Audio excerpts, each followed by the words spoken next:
The stage is set for the ANC's 111th anniversary celebrations in Bloemfontein, and party president Cyril Ramaphosa is expected to deliver the annual January 8th statement. Well, it's used to outline the party's program of action and set the tone for the year ahead. This happens as the country is still battling crippling power cuts, an ailing economy, high unemployment. In fact, our reporter Moloto is in Bloemfontein and joins us now. Moloko, a very good morning to you, colleague. Let's talk a little bit about the significance of this January 8th statement, as of course we are into, of course, the 111th birthday of the African National Congress. Good morning, Tim. Well, it is a very important day on the calendar of the African National Congress, primarily because the party is commemorating its founding. You would recall that the ANC was actually founded on this day in 1912 in the city of Mangaung. And since then, obviously, this day has been commemorated. However, we should also point out that the January 8 statement was only released. The ANC started releasing what it calls the January 8 statement, which would be the statement that would be outlining the program of action for that particular year, only in 1972. This was 60 years after the ANC was founded, and the party president at the time was Owar Tambo. And obviously he was speaking to various issues that South Africa and black people who were oppressed at the time were confronted with.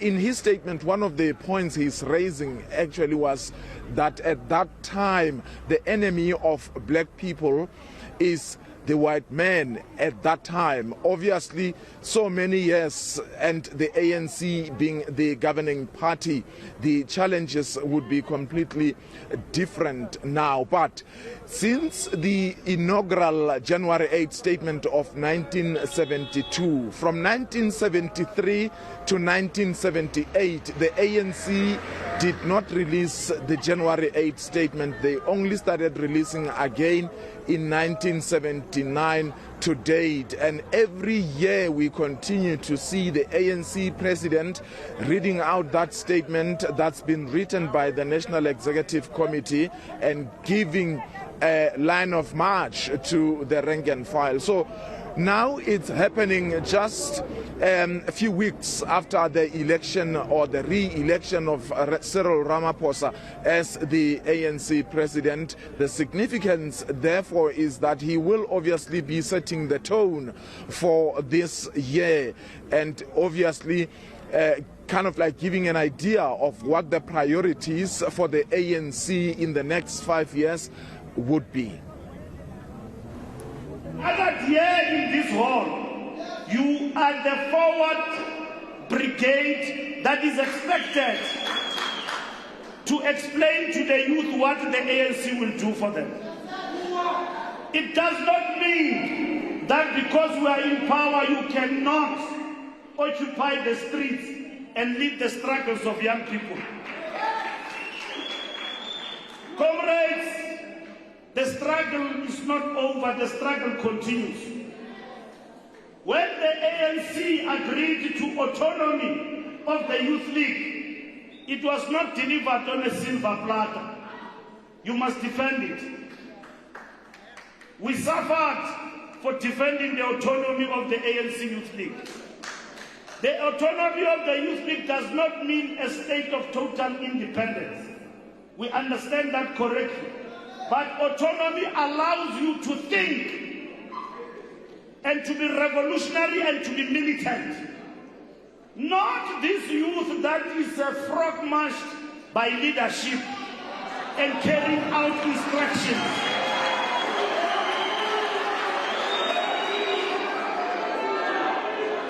When somebody is going to speak on behalf of the ANC Youth League, he must get some lecture from some leader.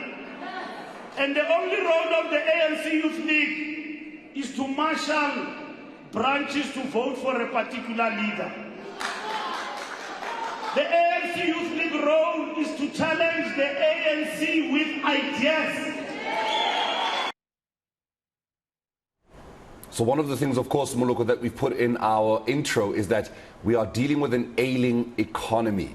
And one of the contributing factors to that is unemployment. And we know that the January 8th statement, probably much like the State of the Nation address, comes with, this is what we are intending to do about the high unemployment rate that is knocking on the door of 40%. What are they saying about that? Well, Morena, that was Fikile Mbalula, the newly elected Secretary General of the ANC, when he was delivering the Peter Mokaba Memorial Lecture yesterday. You would recall that Peter Mokaba was the former ANC Youth League president. In fact, he was the first ANC Youth League president after the unbanning of the ANC, when the ANC was relaunched in Kanyamazan in Mpumalanga in 1991. And there Fikile Mbalula was really just trying to urge young people to remain militant, the same way Peter Mokaba was saying that also. If you look at the challenges that were confronting the people, the young people, when they founded the African National Congress Youth League in 1944, the likes of Mxolisi Majombozi, Nelson Mandela, Walter Sisulu, A.P. Mda, he was really saying that they made it a mission that political freedom must be attained in their lifetime. However, the challenges that are now confronting young people, issues of joblessness, drug abuse, gender-based violence, he therefore urged young people to take the lead in that regard. But importantly, he was emphasizing the importance of young people in the ANC Youth League speaking their mind, making sure that they urge or push the African National Congress mother body to ensure that it takes issues that they are confronted with seriously. But what is interesting is that it was the ANC that disbanded or dissolved the ANC Youth League of Julius Malema at the time, which was very vocal and challenging the mother body. So it's going to be interesting to see how young people, because he's promising that the ANC Youth League will go to a national conference by April. But of course, maybe let's listen to Fikile Mbalula as he was also talking about the issues of the joblessness and the economy that confront young people. He said, when the Youth League was formed, relaunched in the country in Siabuso and Ndebele, the task of the youth is to rally the youth behind the banner of the ANC and champion their socio-economic interests. And that is why the struggle for job creation in our country must be led by the ANC Youth League. No one else can lead that struggle better with clarity of thought, either than yourselves. Well, Moloko, especially when it comes to some of those policies that need to be discussed when it comes to the African National Congress, I remember that in July, one of the pertinent issues was around peace and security in South Africa. Now, peace and security cannot be achieved unless our borders and the porousness of our borders is actually confronted. This is the first time, I think, we saw in the ANC's policy conference where this issue around how do we start getting a firmer grip around our borders, those that are coming into our country illegally, and what to do with them and the like. But then one wonders if, when it comes to the articulation of this January 8th statement, is this going to be the precedent that has been set? Because it has been one of the top agendas of the African National Congress since its policy conference in 2022.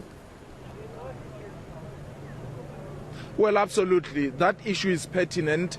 Obviously, the African National Congress, being the governing party, is feeling the pressure by people who are complaining that, look, there's lawlessness. People are just coming in and out as they wish out of our country. And of course, I do remember some of the people we spoke to, including David Mahlobo, who was chairing the committee that was dealing with peace and stability in the past National Executive Committee, who was saying, look, this is a matter that has to be taken seriously, the issue of immigration control. But of course, some people would argue that you can get rid of the illegal immigrants out of our country anytime. But is that going to translate into the creation of jobs?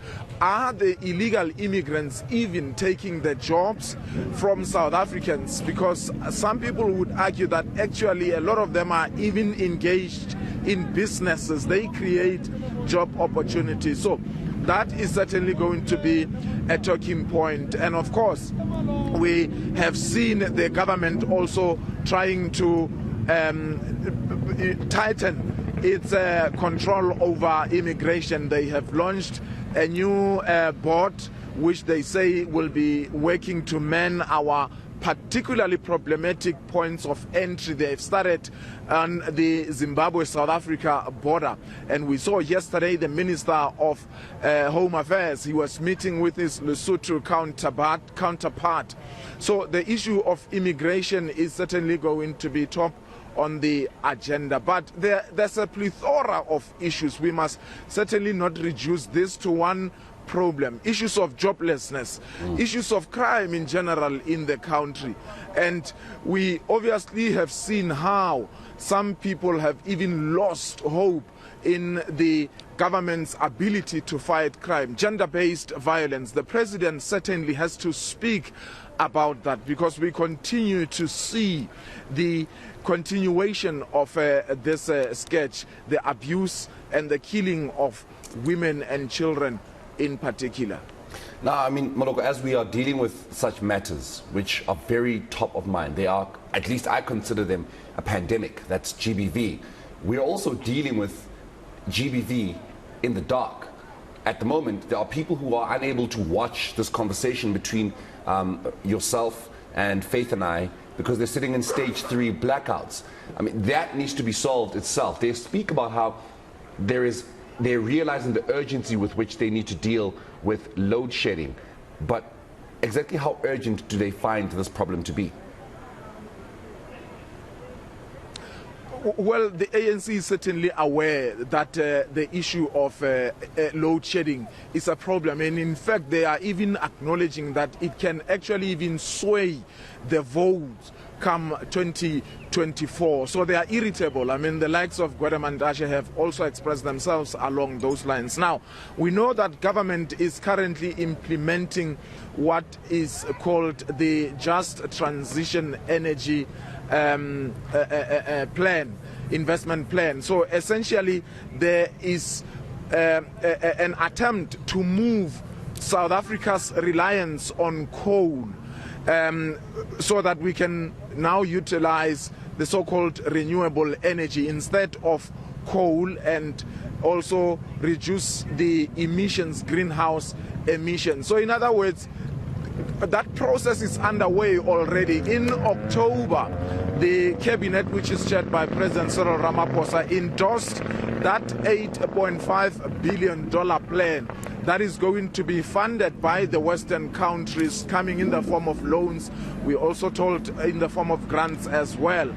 But the issue is that, Morena, currently 90% of South Africa's energy comes from coal as we speak. The other 10% is shared by renewable energy, but also nuclear. So renewable energy is very small or insignificant, its contribution that is. So if you decide to do away with coal energy, it means that South Africa will simply not have electricity. And also considering the fact that there is about 100,000 people who are employed by the coal mining sector. So what's going to happen to those people when you close or shut those coal mines? And some people have also said, look, South Africa and Africa in general are contributing less when it comes to greenhouse emissions. Countries such as the United States, China and India are the biggest culprits. And if you look at the fact that countries, the European Union and the United Kingdom are some of the countries that will be funding that particular $8.5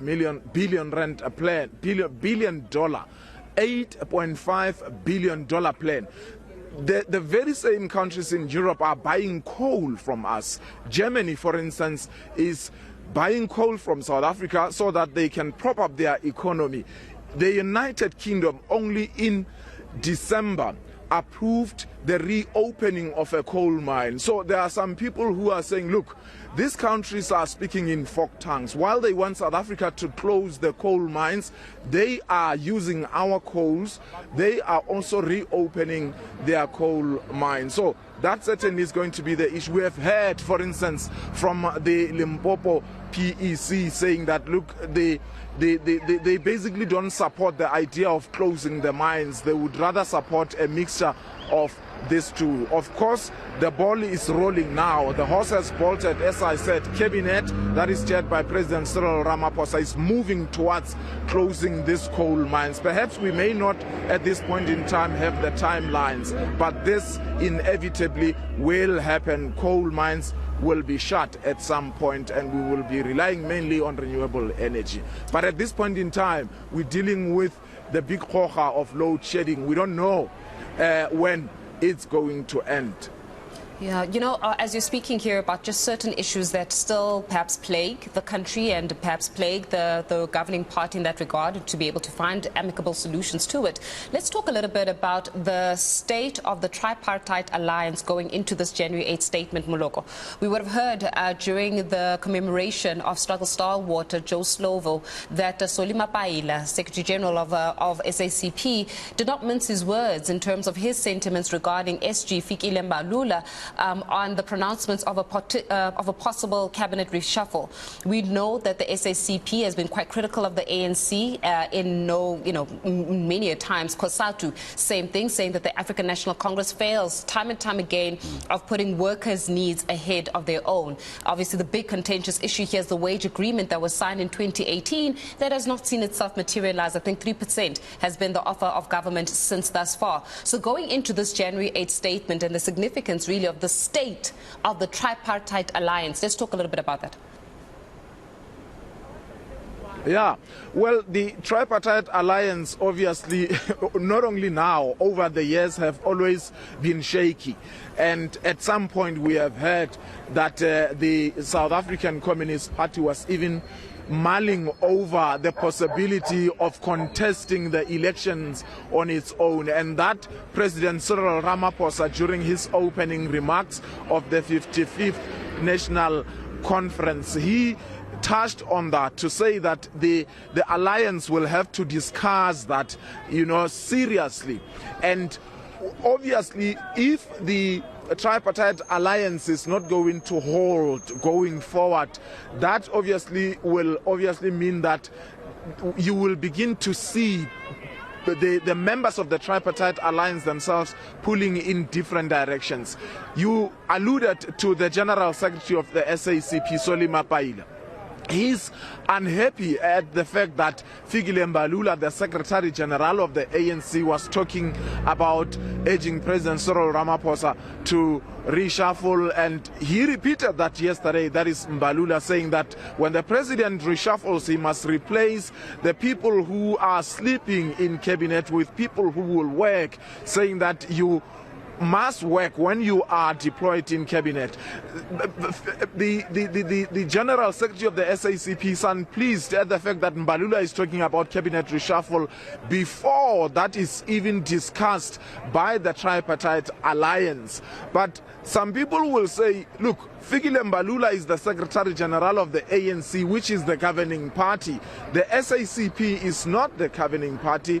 It is an alliance partner of the governing party. So there are people who will say Mbalula has a right to speak about possible reshuffle. Importantly, Fikile Mbalula did not mention names to say so and so must be fired and so must be incorporated into the National Executive Council. But he does mention that, look, I am leaving cabinet to be full-time in Luthuli House, but there's also a vacancy that was left by Ayanda Dlodlo. So those will have to be filled. But that already tells you the fact that Solima Paila will be acked by Fikile Mbalula talking about possible reshuffle is just telling you that they just don't see things different, but they don't see things in the same eye. But the question is, what would be the influence of the SACP so much when they say that this must be discussed first before it can be spoken about? What would be their interest and what would be their influence? Will they have their way? Will they be telling Ramaphosa to fire specific cabinet ministers? Will they be having a sway in saying that appoint so and so? And those obviously are the issues we may not know because they will be discussing them behind closed doors. But the issue of cabinet reshuffle is certainly coming. That one we may not know when. Cyril Ramaphosa, the president, said it's a matter of time.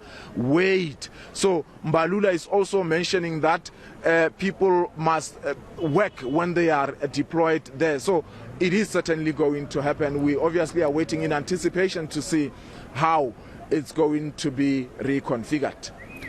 It is a January 8th statement that is coming in loaded because it is coming off the back of a elective conference, the 55th National Elective Conference of the ANC. There is so much that is expected to come from the mouth of the re-elected president of the ANC, Cyril Ramaphosa. And of course, on the ground, we have our reporter, Moloto, who has just given us an in-depth look, an in-depth preview look to what exactly we can expect the ANC to be speaking about, at least the president of the governing party to be speaking about. We don't know at the moment when exactly he's going to be taking to the podium and delivering his address, but we do know that it is happening in Bloemfontein and it is happening today as they celebrate their 111th birthday.